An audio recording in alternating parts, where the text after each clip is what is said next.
She trembled as she held the plate with both hands, her 7-month pregnant belly weighing heavily on her back. Then she saw who was sitting at the table. Carlos Almeida. Hadn't expected to see her here. His ex-wife, the woman he'd thrown out of his life, now serving him and his new girlfriend.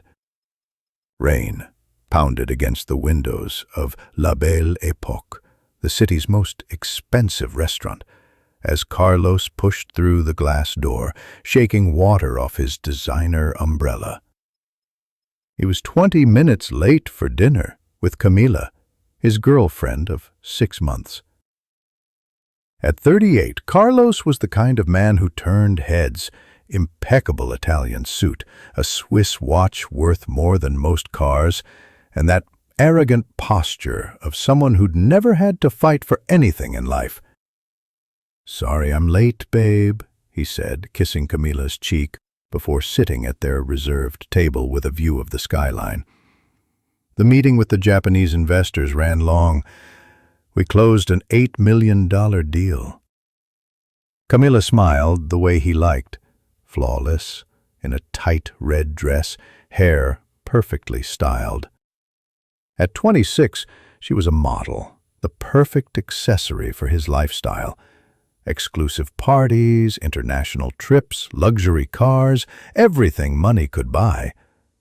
"You're incredible," she purred, running a hand over his arm. "This is why I love you, always focused on success." Carlos leaned back, satisfied. His import-export business had exploded in the last 2 years. After the divorce, he'd buried himself in work, building an empire that now raked in over $2 million a month. Every deal, every million, felt like proof he'd made the right choice. "Waiter!" He snapped his fingers, a habit he'd never broken. "Bring us the tasting menu and a bottle of Chateau Margaux 2010. Camila laughed, impressed as always by his extravagance. "Carlos, that wine costs $3,000 a bottle." "So?" he smirked. "Life's meant to be lived. Money's meant to be spent." They were discussing their upcoming Miami trip when a waitress approached. Carlos didn't even glance up, still bragging about the 5-star hotels he'd booked. But then something made him freeze, mid-sentence. Maybe it was the hesitant way she moved. Maybe it was instinct. When he finally looked up, the world stopped. Isadora, his ex-wife, the woman he'd loved madly for 5 years and hated bitterly for 2 more. She stood there in the restaurant's elegant uniform, gripping a tablet to take orders. The same hands he'd kissed 1,000 times, but what shocked him wasn't seeing her as a waitress. It was the pregnancy. She was very pregnant. 7, maybe 8 months. Impossible to hide even under the loose uniform. "Good evening," she said quietly, avoiding his eyes. "May I take your order?" Carlos couldn't speak. It was like someone had punched the air from his lungs. Isadora, pregnant, working here. The same restaurant where they'd celebrated their first anniversary. "Carlos?" Camila touched his arm. "Do you know her?" He tried to answer, but words failed him. His gaze stayed locked on Isadora's belly, the way she subtly shifted her weight, the exhaustion barely hidden under light makeup. Isadora was fighting to keep her composure, too. Her hands trembled slightly as she held the tablet. Carlos knew her too well. She was too proud to show weakness, too strong to ask for help. "Have you decided?" she asked again, this time glancing at him before looking away. We... Carlos stammered, still in shock. "Carlos!" Camila snapped. "Who is this?" Isadora closed her eyes for a second, gathering strength. When she opened them, there was a quiet determination Carlos recognized, the same look she'd had the night everything ended. "I'm just the waitress, ma'am," she told Camila, professionalism intact. "I've worked here a few months." "A few months," Carlos repeated. "You're pregnant," he blurted. 7 months, she confirmed, voice steady but with the faintest tremor. 7 months. That meant she'd gotten pregnant over a year after their divorce. A year after he'd told her he never wanted to see her again. A year after he'd said she'd destroyed everything they'd built. "Whose is it?" The question escaped before he could stop it. Isadora's eyes flashed with pain and defiance. "That's none of your business, Carlos." "Carlos?" Camila slammed a hand on the table, drawing stares. "What the hell is going on? Who is she?"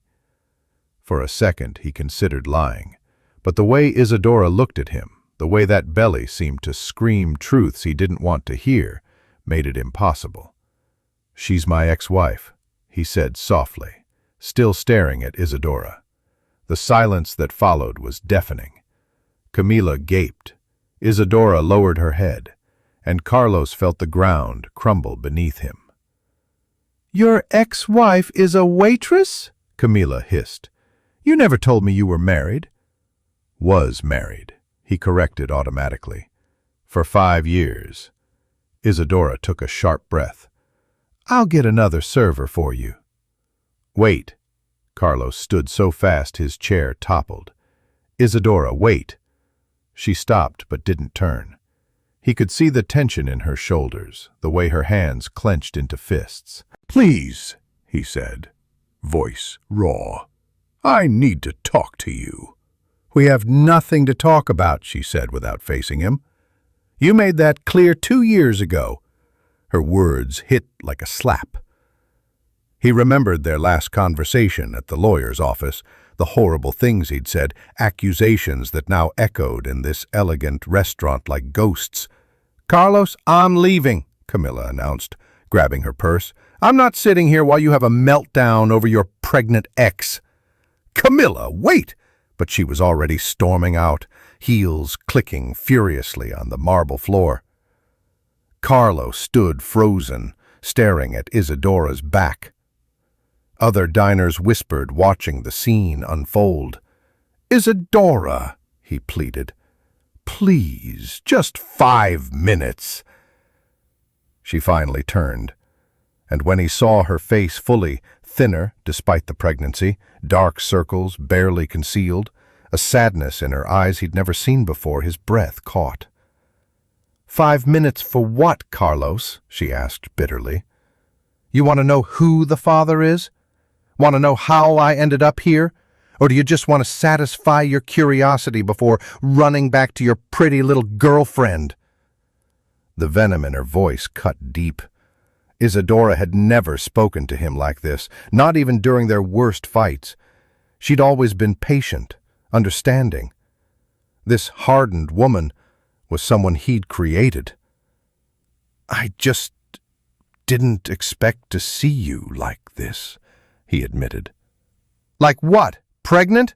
Or working as a waitress?" "Both." She laughed humorlessly.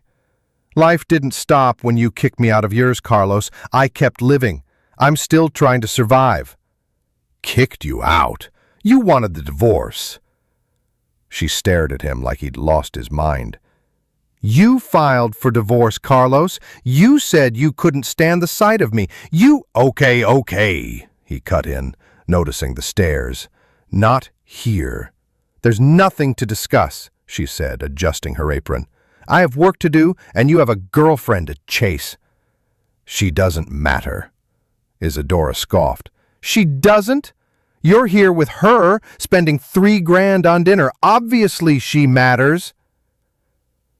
Carlos had no answer, because in that moment, seeing Isadora, pregnant, working, alone, he realized nothing in the last 2 years had meant anything.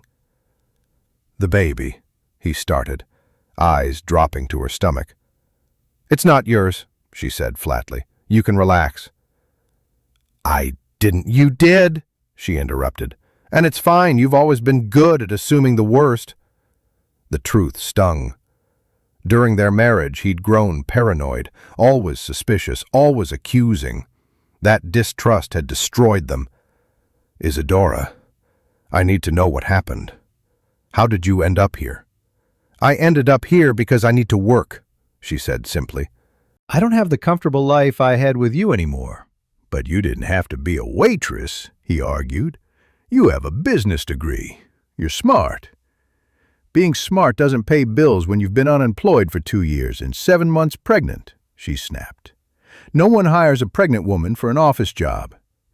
Carlos' chest tightened. Isadora had always been sharp. She'd helped with his business during their marriage unofficially. The thought of her being rejected for interviews because of the pregnancy filled him with self-loathing. "And the father?" he asked carefully. Her expression shut down completely. He left when he found out. Carlos' fists clenched. The idea of someone abandoning Isadora, pregnant, ignited a rage he didn't expect. What kind of man does that? The kind who wasn't ready to be a father, she said tiredly. At least he was honest. He didn't lie, didn't pretend. And he didn't help? How could he if he didn't want the baby? She countered. I'd rather raise my daughter alone than with a father who resents her. Daughter? Carlos' heart skipped. You know the sex? For the first time, Isadora smiled. Really smiled. It's a girl. Sophia. Sophia. A beautiful name. A name that meant wisdom. She'll need it, Isadora murmured, the smile fading. With the life she's going to have. What life? A hard one. Single mom, scraping by, no savings, no stability. Not what I dreamed for my first child. First child. Carlos frowned. You always said you didn't want kids. I never said that, she corrected sharply. I said I didn't want them then, with all our problems. But I always wanted to be a mother. The revelation hit like a bomb. In their last year together, they'd fought about children constantly. Carlos had assumed she lacked maternal instinct. In reality, she hadn't wanted to bring a child into their crumbling marriage. I didn't know, he said softly. You never asked, she replied. You assumed. Before he could respond, her manager approached, eyeing them with irritation. I have to go, she said quickly. Can I come back tomorrow? Talk more? Why? Because I care. She almost dropped the tablet. You care? Yes. No, you feel guilty, she countered. You saw me in a bad situation, and now you want to ease your conscience. But it's not love, Carlos. You haven't loved me in years. How can you say that? Because if you had, you would have fought for our marriage, she said quietly. You would have tried to fix things instead of filing for divorce. The words stung because they were true. Their last months together had been a war zone. Daily fights, paranoia, accusations. He'd made their lives hell long before she mentioned divorce. I was wrong, he admitted. Completely wrong. You were, she agreed. But we can't undo 2 years. Why not? People reconcile all the time. People who split over small things, not people who destroyed each other like we did. Carlos fell silent. She was right. Their fights had been brutal. Words thrown like knives. Wounds that never healed. And there's something else, she added. I'm not the same woman you married. These 2 years changed me. I learned to survive alone. I don't need anyone now. I like this version of you, he said honestly. She shook her head. You don't know me enough to like me. Then let me get to know you again. Her manager was getting closer. I can't do this right now, she muttered. 5 minutes, Isadora. Please. She hesitated, conflict in her eyes. Part of her wanted to believe he'd changed. The wounded part, the part that had learned to protect itself, resisted. Fine, she relented. 5 minutes. And in that moment, Carlos knew. This was his last chance. If he messed up now, he'd lose her forever.